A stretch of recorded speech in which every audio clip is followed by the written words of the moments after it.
Welcome to the most incredible marketing show ever. The show where each week a panel of respected marketing strategists, all trained and certified by the legendary Dan Kennedy, share their wisdom, experience, strategies, and insights on how to use Dan Kennedy's philosophy on business and marketing in any type of business, and that you can apply to your business immediately. Here's your host, Craig Valine. Hello and welcome to the most incredible marketing show ever. I'm your host, Craig Valine, and with me today again is my expert panel of Dan Kennedy certified independent business advisors. Hello, everybody. Welcome to the show. From our past, I think it's 15, 16 years ago, 2007 is when I first got involved with the IBA program. And even before that, it was 10, 12 years earlier that I got involved with Dan Kennedy. But, there are common questions that used to come up in the marketing letter and at our local chapter meetings. And so we're going to cover some of those today. And so the first question for today is, how can small businesses leverage direct mail marketing to achieve significant results? And what are some best practices for doing so? We know Dan is very big on direct mail. So Chuck, let's start with you today. What's the importance of direct mail for a small business owner and how can they leverage it? Well, first of all, if they're relying on email marketing, if they're doing really well, they're getting a 30% open rate. That means 70% of their clients or prospects are not seeing what they have to offer. So the way to get in front of them is in the mailbox, and it has to be targeted for us. But if it is targeted and using some of the things we've talked about on past shows about even your postcard being outrageous, so it stands out from the other stack of postcards that gets in there, or your sales letter, how you plan to sneak up on them with a blank, or you have copy all over the outside of the envelope. You have to make that decision. But as time has gone on, less and less businesses are using direct mail, and so it's a way for you to stand out because you are using direct mail and doing something different. But I will caution everybody that if you're going to start a direct mail campaign, do it quick, because we get closer to the political season, they will become the biggest pile of junk mail that we ever seen. Yeah, and that's important to say, because one of the things that we always talk about is tie your message into what's currently happening in the prospect's mind. What if we tie into the political campaigns? Does our piece get lost, or does it work? What do you think, Ben?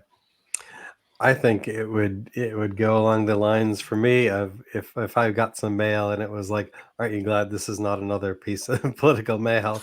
I'd probably make it to the top of my list, because all of the multiple postcards from the different candidates, those are going straight in the trash. But if I can see, I'm still getting the mail because I have to clear up my mailbox with all of these things piling up. So I do think there are some angles to take where you are addressing that concern. One of the concerns in your prospect's mind when they're going through all this mail is just a piece of junk mail, and your job of getting their attention starts with the envelope. It starts with the messaging that's right there, just to try to get them to open it. Because I don't know about you, but I do that when I get my mail. It's like, flyer, bill. Oh, what's this? This might look interesting. Let me look at that. And as a marketer, sometimes that's just like, oh, well, that was an interesting, approach on the letter or something like that. I really like to do bulky email where there's like some sort of an object in there. Yeah, I say direct mail with some bulky objects in there. Once I can figure out how to do bulky objects in an email, then I'll take that to the next level. But when you are getting in front of your prospect, if you can give them something tactile, I don't know about you, but how many people can actually just throw something away not knowing what that tactile thing is inside of it? So if you can get them to open it just to see that there's like a little action figure in there or something along those lines, and then the quicker you can tie in a headline and some marketing messaging into whatever it is that you put in that inside the envelope, you can get their attention, and then you get them reading something And just like Chuck said, getting them from not being in front of a screen to like just having a actual piece of paper in their hand that they're reading. They don't, that piece of paper that they're reading, it's not going to have notifications popping up.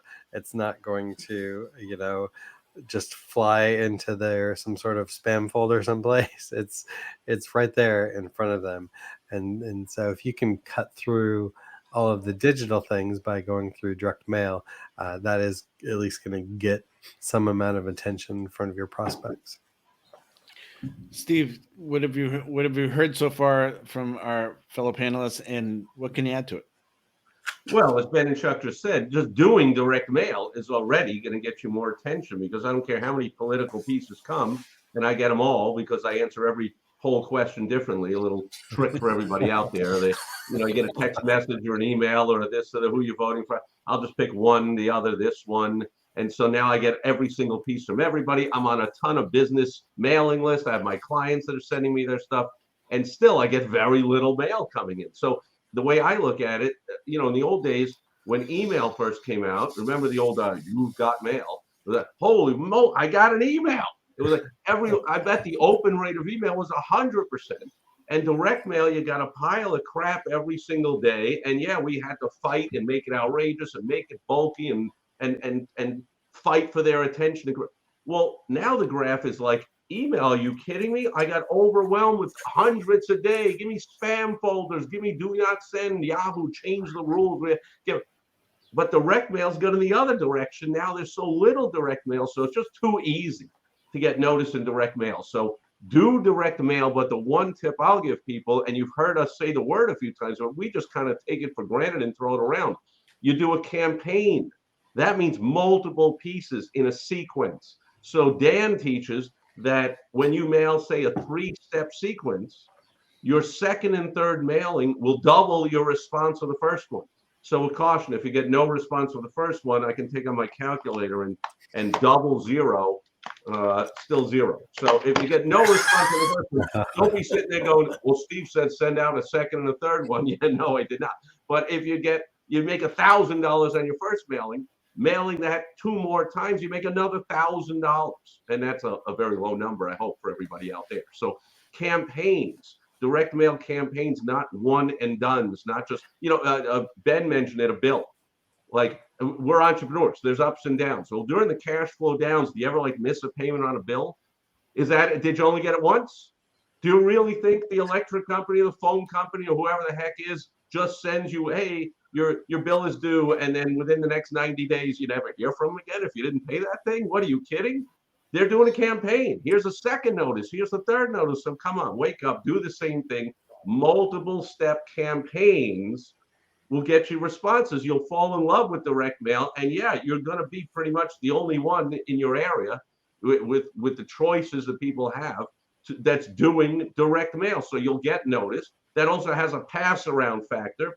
People will say, like, check this thing out, or they'll put it up on the refrigerator, and people visiting by will say, what's that thing? And I want to be with that company that sends out fun stuff and does something everyone else doesn't do. So there's every reason in the world to do direct mail, and there's basically no reason not to do it. So one of the things, number one, to allude to what you just said, Dan Kennedy created the magnetic marketing toolkit, and he emulated the collection agency mailings, right? So here's my letter. Here's a letter. You owe this money. Here's the second letter. Hey, I sent you a letter. Here's a copy of the letter. You still owe us money. Hey, have you lost this? Here, I mean, and by the way, that can be as simple as that. Hey, here's a copy of the letter that I sent you first. Did you miss it? Here it is. Or handwritten notes, copy doodles, things like that. But there are examples everywhere to learn from. But the collection agency was pretty good. So and I mentioned email. People have brought that into the email world. So if you ever sign up for a webinar or somebody selling a launch or something, you're going to get a day 1 email, a day 2 email, day 3. You got 4 hours left. You got 2 hours left. Multiple steps. You just do the same thing with direct mail. Right. The principles of direct marketing never change, and it's just applied to a different media, right? So just staying on this topic, the local brick and mortar or the local entrepreneur is saying, I've tried direct mail, it doesn't work. What do they have to do to make it work? Give 1 or 2 tips. You've all kind of given great tips, but think of one that you haven't already. So in my case, you know, I'll go right to it. One of my first clients was a carpet cleaner, and that happened to be in Dan's Magnetic Marketing Toolkit example of a guy going, hey, we mailed all these people and nobody replied, not one response. So he goes, let's hop in the car and drive by the neighborhood that you mailed to. And he went to, and it was a bunch of trailers. It was a bunch of, people who would not necessarily invest in carpet cleaning, right? So the tip there was like, hey, who is your ideal client? And let's find where they are and let's mail to them, whether it's through a list or geographic neighborhood or whatever. So that would be one point. Chuck, give me another good tip for a local entrepreneur who wants to get better results from the direct mail. Sure. You guys may remember this or not. I certainly do. One of the most memorable pieces of direct mail we received was promoting the Super Conference one year, and it was a tube with a 50 cal shell in it. So when you got it, like Ben was talking about, how could you not open it? Because this thing was rattling around in there, and it had a wanted poster in there to go along with that. So one of my mastermind members, who's a consultant to floor covering businesses around the country, we put together a campaign and knocked that off exactly the same, and it was very effective, because who cannot open this tube that has something rattling around inside, and then the copy tied right back to it, wanted carpet flooring dealers who want to do $5 to $50 million a year, blah, blah, blah, good copy to tie into it. But yeah, that's my example. Awesome. Ben. Yeah. And to piggyback on what Chuck just said, taking other marketing ideas and implementing them for yourself is completely fine. You have permission. Like, obviously you're not with like copyrighted type of things, but there's nothing new under the sun. So you don't have to invent some sort of a new approach to it. You can mimic other direct mail that's getting your attention. But one of the things, to go back to what you were saying, Craig, is in terms of who you're sending this direct mail to, you can start with your current customer list of people that you have that have bought from you before, and you have their information, you have their address. What else are you offering that they might want, or is it time for them to come back in and renew? So this is like a warm audience of people that already know you. For a lot of people getting started with direct mail, that's a good place to start, is just going towards your existing customer base and working with them to get them to buy more of what they've already bought from you. And then once you get that dialed in, you can expand it and just do lookalikes and try and find more people like them in similar neighborhoods in your town, or taking those demographics and working with a list broker to get other addresses and people that kind of match that. So it doesn't have to be a shot in the dark with who you're sending this to. You can just kind of start with what who and then build off of that. Yeah. This episode of The Most Incredible Marketing Show Ever is sponsored by Ben Thole at marketingfunnel.com. Marketingfunnel.com empowers coaches and experts to scale their businesses with effective marketing automation. To get a free copy of their marketing automation playbook to transform your strategies, go to marketingfunnel.com. Now, back to our show. Steve, a tip you haven't mentioned already that would be helpful to a local business owner. Well, it's basically a layup question for me, because I got the answer right here. I mean, I'm a very simple person. That's why I created the WOW strategy. It's just these 3 letters. And so you see these guys just talking about it. Ben just talked about it, like you talked about the carpet cleaner, drive around the neighborhood. The first W is who. Right. So if your advertising or marketing is not working, it just comes down to one of these 3 letters, either who you're sending your advertising or marketing to, find a better target prospect. The O, it stands for the irresistible offer. Is your offer boring or typical or not great, or is it irresistible? So make your offer more irresistible and send it back to the right people. Or if that offer is fantastic, you send it to the wrong people, you get no results. So you got to have the right who, and you got to have an irresistible offer. And then finally, the last W is the ways that you use to get that irresistible offer in front of that ideal target who. So that might be direct mail, it might be an email, might be knocking on their door in person, it might be a phone call, a text message. There's a million different ways to do it. With technology, is a new one every day. There's a new social media site. You can do videos, you can do short videos, long videos, this, that, whatever.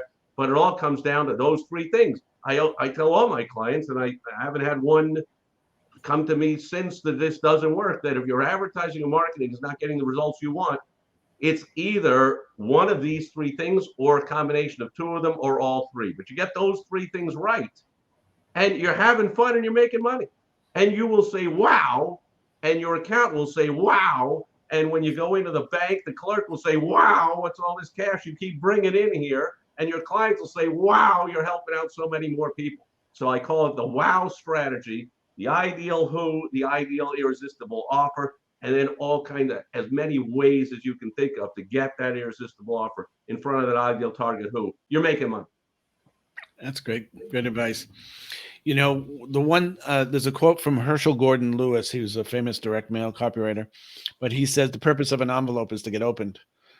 You know, so it's to carry the contents, but the purpose of it is to get opened. And just like a headline, the purpose of a headline is grab your attention, get you to read the next sentence and the next sentence and the next sentence.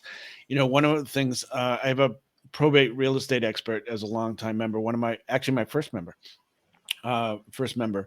and he stands out. I don't know if you know anything about probate real estate, but when somebody dies, it's public information. And so all the investors and the attorneys and everybody bombard, you know, the person on the administrator, right? And so most of them are postcards. Some are yellow letters, but they're very poorly written. He sends a birthday card, or like a greeting card, excuse me, not a birthday card, a greeting card. And it stands out in the pile of crap. I mean, I've seen it. He takes pictures of it. You've seen it.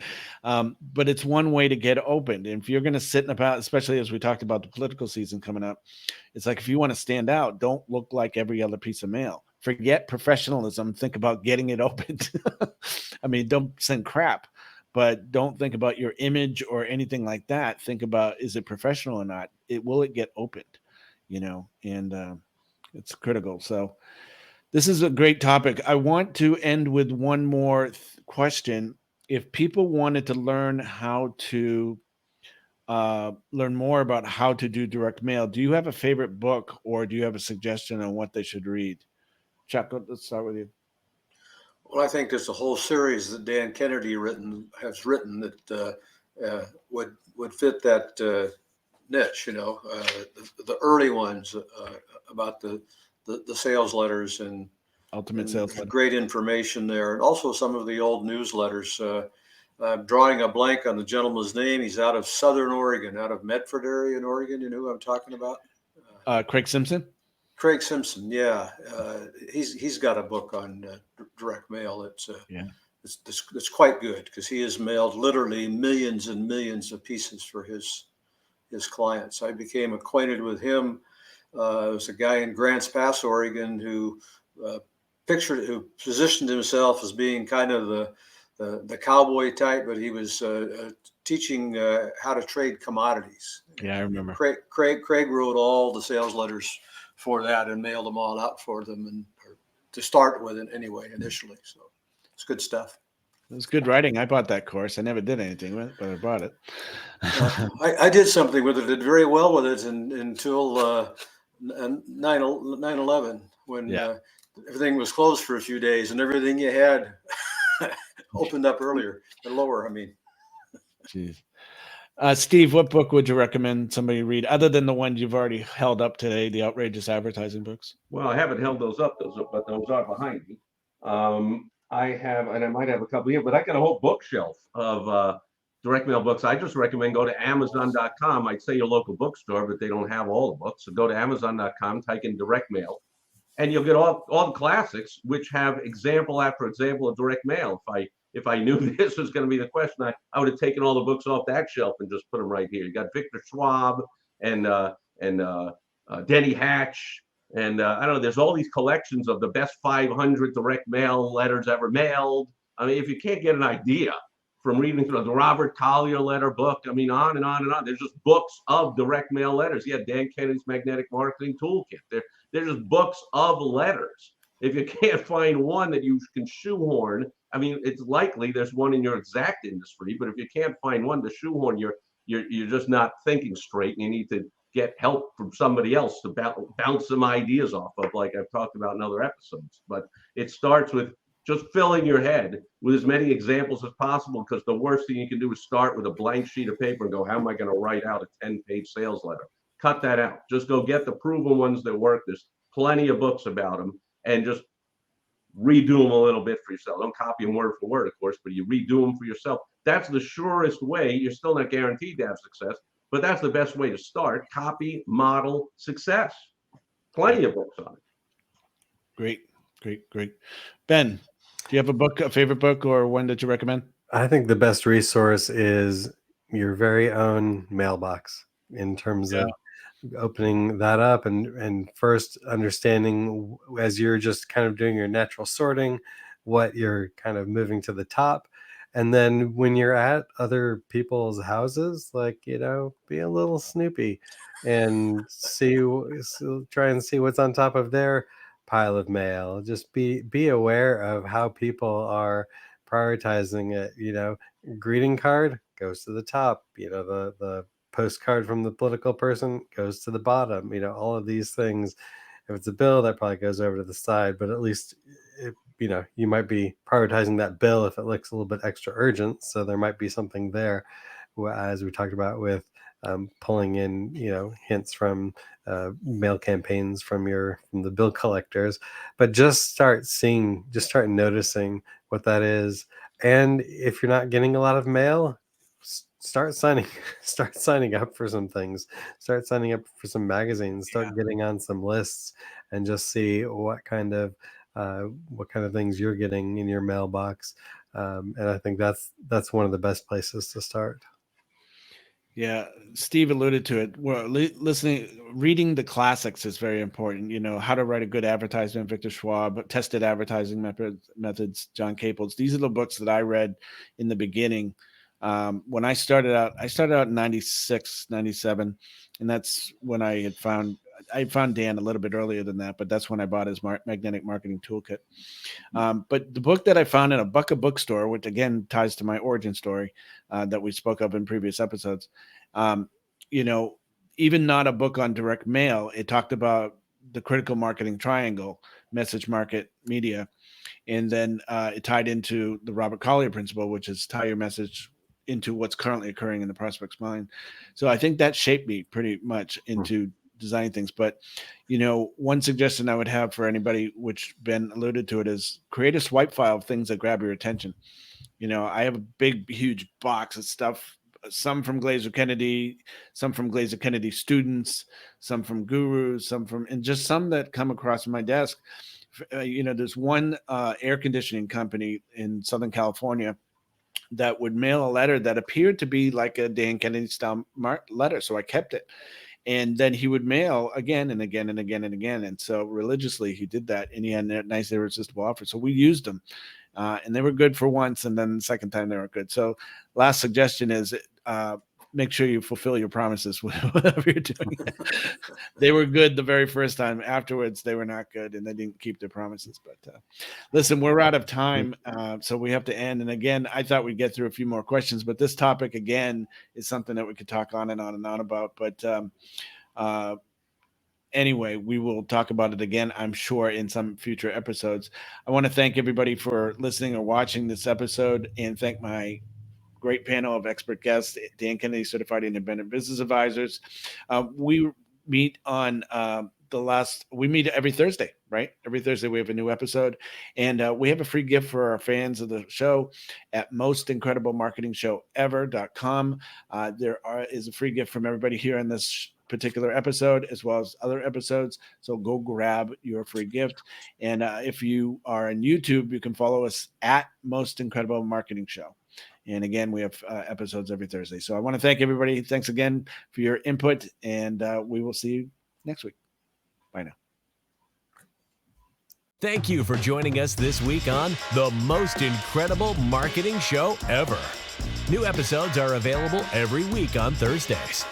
To receive a free gift pack from our expert panelists and get access to show notes from previous episodes, be sure to visit our website, www.mostincrediblemarketingshowever.com. If you're watching this on YouTube, please hit the subscribe button and click the bell up in the right-hand corner to be notified of future episodes so you'll never miss a show. While you're at it, if you found value in this show, we'd appreciate you clicking the like button and leaving a comment on what big aha you got during the show. That's it for today's episode. See you next week.